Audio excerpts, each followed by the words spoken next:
کہ جب حضور کی ولادت ہوئی تو ایسا ایک نور چمکا.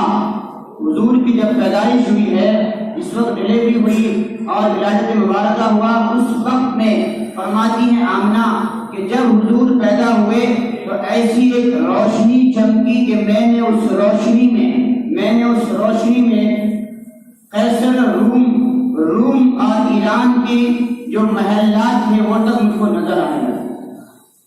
اس قدر مبارک انداز میں حضرت محمد رسول اللہ صلی اللہ علیہ وسلم کی پیدائش ہوئی.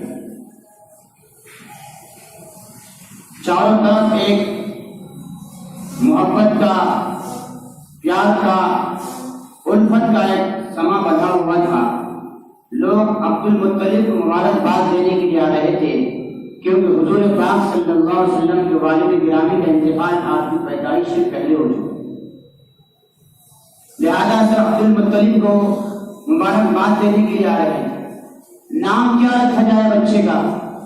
حضرت عبد المطلب کے دل میں بار بار خیال آ رہا تھا، کوئی کہنے والا کہہ رہا ہے کہ اس کا نام احمد رکھو، محمد رکھو. حضرت آمنہ کے دل میں بھی محمد رکھنے کا خیال پیدا ہو رہا ہے. حضرت آمنہ نے اپنے محبوب اور اپنے لاڈلے بیٹے کا نام محمد رکھا اور اس کے بعد حضرت عبد المطلب نے اپنے لاڈلے پوتے کا نام احمد رکھا. دو نام حضور صلی اللہ علیہ وسلم کے پیدائش کے وقت میں رکھے گئے. محمد کسے کہتے ہیں؟ صلی اللہ علیہ وسلم. محمد کسے کہتے ہیں؟ جس کی ہر چیز کی تعریف کی جائے. محمد کسے کہتے ہیں؟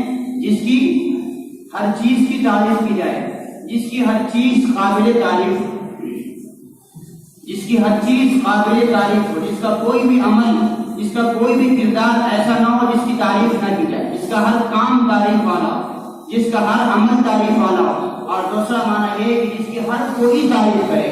تو چونکہ حضرت محمد رسول اللہ صلی اللہ علیہ وسلم کائنات میں وہ پہلے انسان ہیں کہ جس کی ہر کوئی تعریف کرتا ہے اور آپ کے ہر عمل میں آپ کی تعریف پوشیدہ ہے.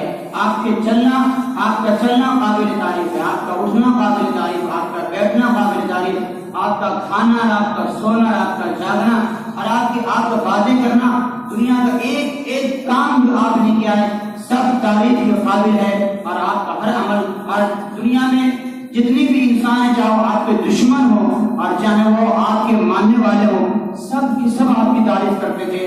اللہ رب العزت آسمان سے آپ کی تعریف کرتا ہے، فرشتے آپ کی تعریف کرتے ہیں، کائنات کا ذرہ ذرہ تعریف کرتا ہے. اور قیامت تک کے لیے اللہ رب العزت نے آپ کی تعریف کو اذان کے 5 وقتوں کے ساتھ سما دیا. جب بھی اذان ہوگی اللہ کا اگر نام اشہد ان لا الہ الا اللہ کے ذریعے سے لیا جائے گا تو اشہد ان محمد عبدہ و رسولہ کے ذریعے سے، اشہد ان محمد رسول اللہ کے ذریعے سے حضرت محمد رسول اللہ کا بھی نام لیا جائے گا. اس کے بغیر نہ تو اذان مکمل ہوگی اور نہ ہی اقامت مکمل ہوگی، نہ ہی نماز مکمل ہوگی. اس قدر آپ کی تعریف کرتے ہیں. دنیا کا جتنے بھی آپ کے دشمن تھے وہ سب آپ کی تعریف کرتے تھے. کوئی بھی آپ کی مخالفت نہیں. دشمنی جو تھی وہ صرف اس بنیاد پر کہ حسد تھے کہ حضرت محمد رسول اللہ ہمارے خاندان میں کیوں نہیں پیدا، ہمارے خاندان میں، ہمارے گھر میں پیدا ہونا تھا، یہ دوسرے خاندان میں جائے. یہ دشمنی تو تھی، یہ حسد تو تھا، لیکن اس کے باوجود بھی آپ کی تعریف کرنے سے وہ پیچھے